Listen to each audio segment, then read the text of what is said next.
Hello guys, DJ Bagpuss here and welcome back to Examining England and the second match preview of England's World Cup 2018 campaign in Russia this summer. Now, as you know, England kicked off their World Cup 2018 encounter with a last minute ditch win and getting a fabulous goal courtesy of Harry Kane to give England a 2-1 win over Tunisia on match day 1. We are now going into match day 2 up against Panama as England look not only to qualify for the last 16 of the World Cup but also to be level on points with Belgium ahead of that crucial head-to-head encounter on the third and final group game on match day 3 on Thursday. Before that, we've got to ensure that we are qualified for the last 16 and we have got to get our second win up against Panama. And in this video we're going to be previewing the match in question as England face Panama, which takes place on Sunday, June 24th, and it kicks off at 1 o'clock. There's going to be a match review on this channel as well straight after the game, so stay tuned.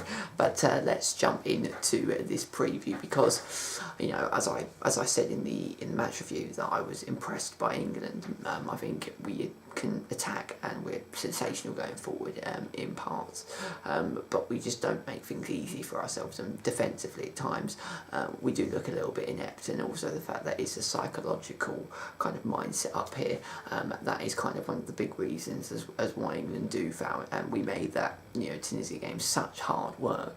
You know, we should have absolutely battered Tunisia, and the fact that we only won, you know, and we won in the 92nd, 93rd minute, you're kind of sitting there thinking to yourself, how did England make it that hard? And, you know, looking at what happened there early today, the day that I'm recording this match preview, Belgium, you know, played against Tunisia and they won 5-2, and they absolutely just ripped Tunisia to shreds, really. So at the minute, that's kind of the big difference. You know, Belgium are ripping teams to shreds. Yes, they made a little bit of hard work against Panama in the opening exchanges, but in the second half they kind of kicked it on, put it into second gear, and ultimately and inevitably ended up with a 3-0 comfortable victory.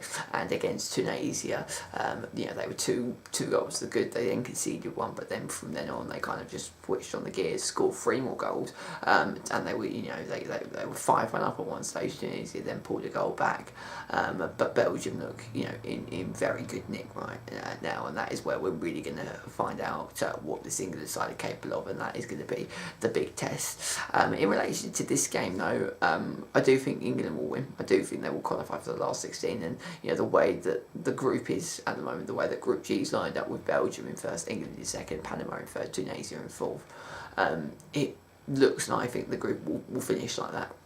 Really, it's going to be very interesting, and still, you know, I can't quite make heads or tails on who is going to be the overall winner, and who is going to win out of Belgium and England, and that's going to be a very, very interesting game. But we should beat Panama. Now, I don't think it's going to be a comfortable day at the office, just like I didn't think it was going to be a comfortable game against Tunisia.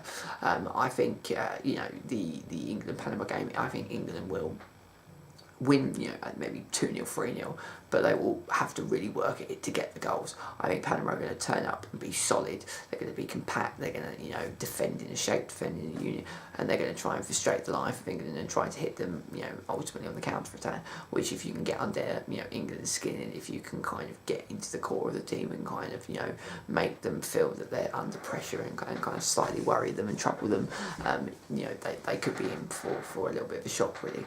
But I don't think Panama have got the overall quality to sustain that over 90 minutes. I think, you know, England's quality, you know, in the very end will get them the win. I don't think it's going to be a particularly comfortable game to watch, nor do I think it's going to be a particularly easy game for England, but I do think that they are going to, you know, ultimately end up with that win and a place in the last 16.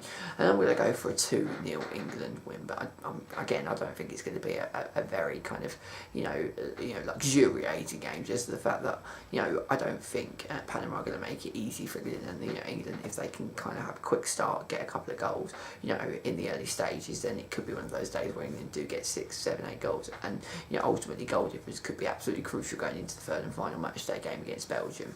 We're really going to see what this England team are made of when we go to the Belgium game, but we need to go to that Belgium game with, you know, qualification already in the bag, and it's absolutely vital that we get that. So it's an imperative game. It's imperative tomorrow that we do get the win, and we find ourselves in the last 16 before we play Belgium, really. So yeah, I'm looking forward to seeing England again. I think it'll be a very similar team. In fact, I can see Gareth Southgate picking the exact same team. I would maybe the only changes I would personally make is I'd put Gary Cahill instead of Harry Maguire. I didn't think he looked particularly comfortable, and I think he looked kind of a little bit worried, and he didn't look great. So I wouldn't start him. I'd start someone with a bit more experience, someone who knows what they're doing really. Even though Harry Maguire is a better defender than Gary Cahill, Gary Cahill's got that experience, and I do think we need some experience in the side tomorrow, because I think it is going to be a tough day at the office. So maybe that will be the only change. I would also start Marcus Rashford. I think when he came on against Tunisia, he was absolutely brilliant. Also Loftus-Cheek, I'd maybe give a start. I think he looked very impressive. The pace of what he and Rashford possessed when they came on changed the entire complexion of the game. Although if the game is still 0-0 and you need to bring on a power player, bring on a Rashford, bring on a Loftus-Cheek, could help you as well. And finally, I'd also like to see a little bit of Danny Welbeck. I'd like to see him get a little bit of action. I think Danny Welbeck is one of those players that on his day can really cause any team kind of any problem. I'm not just saying it because I'm an Arsenal fan, but I'd like to see him have a little bit of action. Hopefully Gareth Southgate can introduce him at some point throughout this World Cup kind of campaign. But let me know your thoughts, feelings and questions down in the comment section below. Who do you think is going to win out of England against Panama, and do you think England will qualify tomorrow? And do you also think that England can beat Belgium and go top of the group? And let me know all of your thoughts, feelings and everything more down in the comment section below. Follow me on Twitter at DJBagpuss1998. And if you have enjoyed this video, please make sure to leave a like and subscribe channel if you're new around here. And I will rejoin you tomorrow. So I'm recording this on Saturday night, uploading this late Saturday night. But I will rejoin you tomorrow on Sunday, June the 24th, to give you my match review to the game against Panama, as England take on Panama in the FIFA World Cup 2018 tournament in Russia. Until tomorrow, take care, and I shall speak to you all later. Take care, and I shall see you all soon.